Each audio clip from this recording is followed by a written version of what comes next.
So hello guys, welcome to my YouTube channel. तो आज हम फिर से लेके आ गए हैं आप सभी के लिए एक नई मूवी जिसका नाम है श्रीकांत। तो इस मूवी में बहुत ही इंस्पायरिंग स्टोरी दिखाई गई है जो कि एक बहुत बड़े इंडस्ट्रियलिस्ट श्रीकांत बोला पर बेस्ड है। वो उनकी लाइफ जर्नी और उनकी लाइफ में किए हुए अचीवमेंट्स के बारे में स्टोरी बता रही है। तो चलिए शुरू करते हैं मूवी का एक्सप्लेनेशन।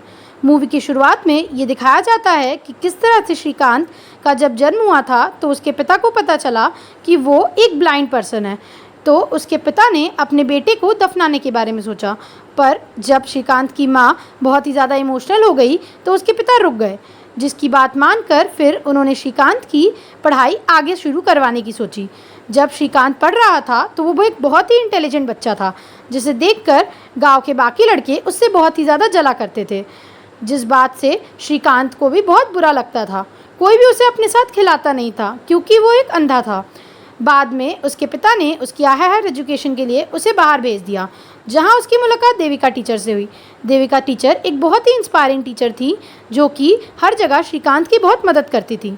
श्रीकांत पढ़ाई में बहुत अच्छा था, जिसके कारण वो उस स्कूल का हेड बॉय भी बन गया।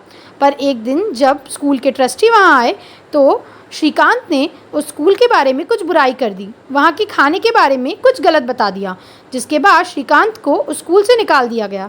श्रीकांत फिर रोड भटकता रहा, जिसके कारण फिर उसने अपनी देविका टीचर को फ़ोन लगाया और देविका टीचर ने सोचा कि अब वो ही श्रीकांत की पढ़ाई आगे करवाएंगी और श्रीकांत के लिए एज अ गार्जियन का वर्क करेंगी। जिसके बाद देविका टीचर ने श्रीकांत की आगे की पढ़ाई शुरू करवा दी। स्टार्टिंग में तो उन्होंने उसकी पढ़ाई बाकी नॉर्मल बच्चों के साथ ही करवाई, पर जब 10th में श्रीकांत के 96% आए तो उसने साइंस ऑप्ट करने के लिए कहा। पर एजुकेशन सिस्टम में विजुअली इम्पेयर्ड स्टूडेंट्स के लिए ऐसा कोई भी लॉ नहीं है। जिसके बाद श्रीकांत ने एजुकेशन सिस्टम के खिलाफ एक केस दर्ज किया और उसने लड़ाई भी जीती। जिसके बाद एजुकेशन सिस्टम में ब्लाइंड विजुअली इम्पेयर्ड पर्सनस के लिए भी साइंस ऑप्शनल आ गया। एक बार इसी कारण उसे एपीजे अब्दुल कलाम से मिलने का भी मौका मिला और एपीजे अब्दुल कलाम ने जब सभी बच्चों से पूछा कि उन्हें बड़े होकर क्या बनना है तो श्रीकांत ने बताया कि वह देश का पहला विजुअली इम्पेयर्ड प्रेसिडेंट बनना चाहता है। इसी तरह से अब्दुल कलाम उससे इम्प्रेस हो गए और श्रीकांत फिर अपने आगे की पढ़ाई में जुट गया। जिसके बाद जब श्रीकांत पढ़ रहा था तो उसका मन पढ़ाई में बहुत लगता था, जिसके साथ साथ उसने अपने क्रिकेट की ट्रेनिंग भी शुरू कर दी। जब उसे इंडियन क्रिकेट टीम में सिलेक्ट कर लिया गया तो उसके घर वाले भी बहुत खुश थे और उसे इंडियन क्रिकेट टीम का एक जर्सी भी मिला। जिसके बाद श्रीकांत को अपने आगे की पढ़ाई की टेंशन होने लगी, तो देविका टीचर ने उसे बताया कि इंडिया का कोई भी कॉलेज विजुअली इम्पेयर्ड स्टूडेंट्स को अपने कॉलेज में एडमिशन नहीं देता है। जिसके बाद उन्होंने यूएस में श्रीकांत के एडमिशन के लिए अप्लाई किया। जब श्रीकांत यूएस जा रहा था तो उसे एयरपोर्ट पर भी बहुत सी परेशानियाँ आई, जिसके कारण उसे अपने आप को हर जगह प्रूव करना पड़ा। वहाँ के लोग विजुअली इम्पेयर्ड पर्सन को अकेले ट्रैवल करने से मना कर रहे थे।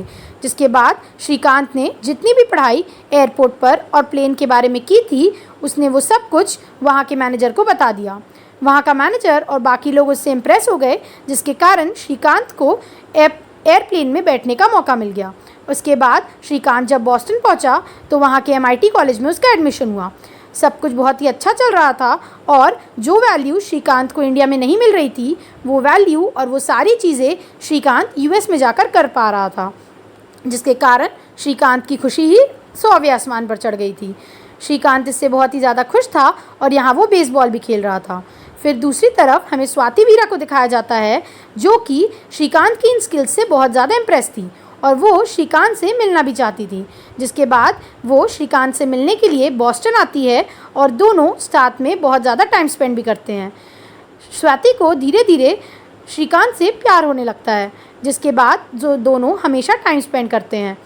पर जब एक बार देविका टीचर का फ़ोन श्रीकांत को आता है और वो उसे इंडिया बुलाती हैं तो वो मना कर देता है। वो कहता है कि उसे इंडिया में तो कोई वैल्यू ही नहीं मिलती है। पर जब स्वाति उसे समझाती है कि जिस तरह तुमने खुद के लिए लड़ाई लड़ी उसी तरह तुम बाकी इम्पेयर्ड स्टूडेंट्स के लिए भी अगर लड़ोगे तो सभी तुमसे बहुत ज़्यादा इम्प्रेस होंगे। तुम खुद के लिए तो हीरो हो पर तुम देश के लिए भी हीरो बन जाओगे। जिसके बाद श्रीकांत वापस इंडिया आने का डिसाइड करता है और वो देविका टीचर के साथ मिलकर एक इंडस्ट्री खोलने के लिए सोचता है। वो सोचता है कि जितने भी विजुअली इम्पेयर्ड पीपल हैं वो उन सभी को जॉब प्रोवाइड करेगा। जिसके बाद वो बोलेंट इंडस्ट्रीज़ खोलने का सोचता है। जिसके लिए वो सबसे पहले तो अपने इंडस्ट्री में ये सोचता है कि वो एक क्राफ्ट पेपर वर्क यानी कि स्क्रैप पेपर का काम करेगा। पर उसके पास पैसे नहीं थे, जिसके कारण श्रीकांत को हर जगह मदद के लिए जाना पड़ा। उसके बाद श्रीकांत एपीजे अब्दुल कलाम से मिला, जो उसकी आइडियाज़ से बहुत ही ज़्यादा इम्प्रेस हुए और उन्होंने उसे 25 लाख का चेक भी दिया। जिसके बाद श्रीकांत बहुत ही ज़्यादा खुश था और श्रीकांत अपने एक इन्वेस्टर यानी कि रविन मथन से भी मिलने गया। जिसके बाद रवि उसकी बातों से बहुत ही ज़्यादा इम्प्रेस हो गया और उसके साथ इन्वेस्टमेंट करने के लिए भी मान गया। इस तरफ श्रीकांत और रवि ने मिलकर एक बहुत बड़ी फैक्ट्री भी खोली, जिसके बाद उनका काम बहुत ही अच्छे से चल रहा था। सभी लोग श्रीकांत को एक हीरो मानने लगे थे और श्रीकांत भी अपने आप को बहुत ही ज़्यादा अच्छा समझने लगा था। जिसके बाद धीरे धीरे करके श्रीकांत को ऐसा लगने लगा कि वही इंडस्ट्री का मालिक है और उसे रवि से भी परेशानी होने लगी। रवि ने उसे बहुत समझाने की कोशिश की, उसकी फ़िक्र भी की, पर यह बात उसे समझ नहीं आई। जिसके बाद उसने सोचा कि वो उस इंडस्ट्री का सारा काम खुद ही करेगा। वो पॉलिटिकल पार्टी से भी जुड़ गया, जहाँ पॉलिटिकल पार्टी के लोगों ने उसे बहुत ही ज़्यादा इज्जत देना शुरू कर दिया ताकि वो उनकी पार्टी से जुड़ जाए। जिसके बाद श्रीकांत ऐसा सोचने लगा कि अब तो वो सबके लिए हीरो बन गया है। पर असल बात तो ये थी कि श्रीकांत के अंदर जेलसी और घमंड आ गया था। पॉलिटिकल पार्टी ने भी उसका मजाक उड़ाया कि वो अंधा है, इसीलिए वो उसे पार्टी का टिकट दे रहे हैं। जिसके बाद श्रीकांत को ये बात समझ आ गई कि आखिर उसे टिकट इसीलिए मिल रहा है क्योंकि वो एक विजुअली इम्पेयर्ड पर्सन है। फिर देविका टीचर के और स्वाति के समझाने के बाद श्रीकांत वापस जाकर रवि से माफ़ी मांग लेता है और रवि भी उसे अपना दोस्त समझकर माफ़ कर देता है। फिर दोनों का ये दिखाया जाता है कि दोनों ने कितनी मेहनत की और आज दोनों बेस्ट इंडस्ट्रियलिस्ट के अवार्ड को भी जीतने के लिए आ गए हैं। जिसके बाद श्रीकांत को अवार्ड मिलता है, पर श्रीकांत अवार्ड लेने से मना कर देता है। वो कहता है कि जब सभी लोग विजुअली इम्पेयर्ड पर्सन्स को भी एक नॉर्मल पर्सन की तरह ट्रीट करने लगेंगे तभी वो ये अवार्ड लेगा। उसे ये अवार्ड चाहिए तो है, पर स्पेशल कैटेगरी में नहीं बल्कि एक नॉर्मल कैटेगरी में। उसने कहा कि वो फिर मेहनत करके वापस जीतकर इस अवार्ड को लेने के लिए आएगा और तभी वो इस अवार्ड का असली हकदार होगा। जिसके बाद श्रीकांत ने वो अवार्ड लेने से मना कर दिया और अपने अवार्ड जीतने का पूरा श्रेय उसने देविका, रवि और स्वाति को दिया। देविका, रवि और स्वाति भी उसके लिए बहुत ही ज़्यादा खुश हुए। श्रीकांत ने अपनी लव स्टोरी भी सभी को बताई और उसने ये भी बताया कि वो जल्द ही वीरा स्वाति से शादी भी कर लेगा।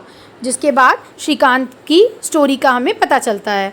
इस तरह से इस मूवी का एंड होता है और हमें ये दिखाया जाता है कि किस तरह से श्रीकांत भोला ने अपनी लाइफ में बहुत ही ज़्यादा अलग अलग तरह की अचीवमेंट्स की हैं और उसकी वैल्यू इस देश में बहुत ही ज़्यादा अच्छी है। जिसके बाद हमें श्रीकांत की हैप्पी लाइफ दिखाई जाती है और बताया जाता है कि किस तरह से वो एपीजे अब्दुल कलाम से भी मिला और वो बेस्ट इंडस्ट्रियलिस्ट का अवार्ड भी जीता और उसकी लाइफ में आगे जाके उसने वीरा स्वाति से शादी भी कर ली। जिसके बाद वो और उसकी वाइफ दोनों ही एक खुशहाल ज़िंदगी जीने लगे। तो दोस्तों, ये थी एक्सप्लेनेशन मूवी श्रीकांत की। अगर आपको ये मूवी और मेरी मूवी का एक्सप्लेनेशन पसंद आया हो तो प्लीज़ मेरे चैनल को लाइक व सब्सक्राइब करें। Thank you.